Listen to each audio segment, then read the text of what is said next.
Katika habari za siasa, mtazamaji wa Baumedia Channel, jina langu ni Official Rose D. Endelea kusubscribe, kushare, kulike na kucomment kwa ajili ya kumtu kwanza kabisa kupata taarifa mbalimbali. Tuangazie taarifa ambako Mange ametoboa siri mambo mawili mazito baada ya uamuzi wa kesi ya uhaini ambayo inamkabili Mheshimiwa Tundu Antipas Mughay Lissu kutolewa.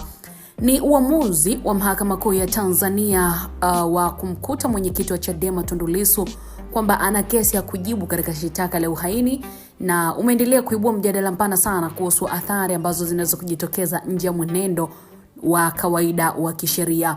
Na kwa mujibu wa mchungaji Godwin Chilewa, kesi hiyo inaweza kuwa na umuhimu katika diplomasia, taswira ya Tanzania kimataifa, uwekezaji na mchakato wa maridhiano ya kitaifa.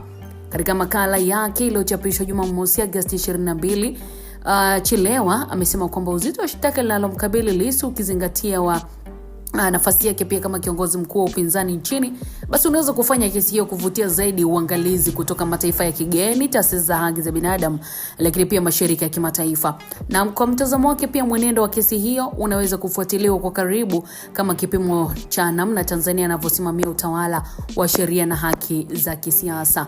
Lakini pia Chilewa amesema mazingira yanayozunguka kesi hiyo yanaweza pia kuathiri taswira ya Tanzania katika jumuiya ya kimataifa, hasa endapo mjadala kuhusu haki za kisiasa na uhuru wa mahakama utaendelea kupewa uzito. Ameeleza kuwa hali hiyo inaweza kuongeza mazungumzo au kauli kutoka kwa washirika wa kimataifa pamoja na taasisi za kikanda ambazo zinafuatilia masuala ya kisiasa na haki za binadamu nchini Tanzania.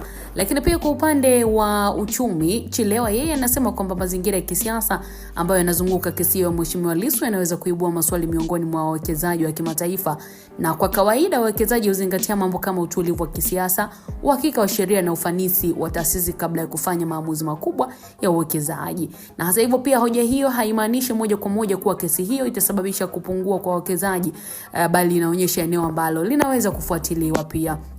Sasa pamoja na mjadala huo, ni kwamba tu kwamba Chilewa amesitiza umuhimu wa kutofautisha kati ya uamuzi wa mahakama kwamba Lissu ana kesi ya kujibu na hukumu ya hatia.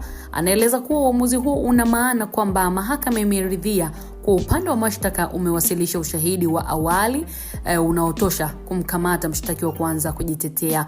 Lissu bado ana nafasi ya kujibu ushahidi huo kupitia mashahidi, vielelezo na hoja za kisheria kabla ya mahakama kutoa uamuzi wa mwisho kuhusu hatia au kutokuwa na hatia. Kwa hiyo licha ya kesi hiyo kuwa na uzito mkubwa kiasi na kisiasa na kidiplomasia kutokana na aina ya shitaka na nafasi ya Lissu, hatua hiyo pia iliyofikiwa bado ni sehemu ya mchakato wa kisheria na si hitimisho la kwamba amepatikana na hatia. So endelea kufuatilia kwa kina kabisa mtazamaji wetu. Tutakuhabarisha wakati mwingine, endelea kufuatilia Baumedia.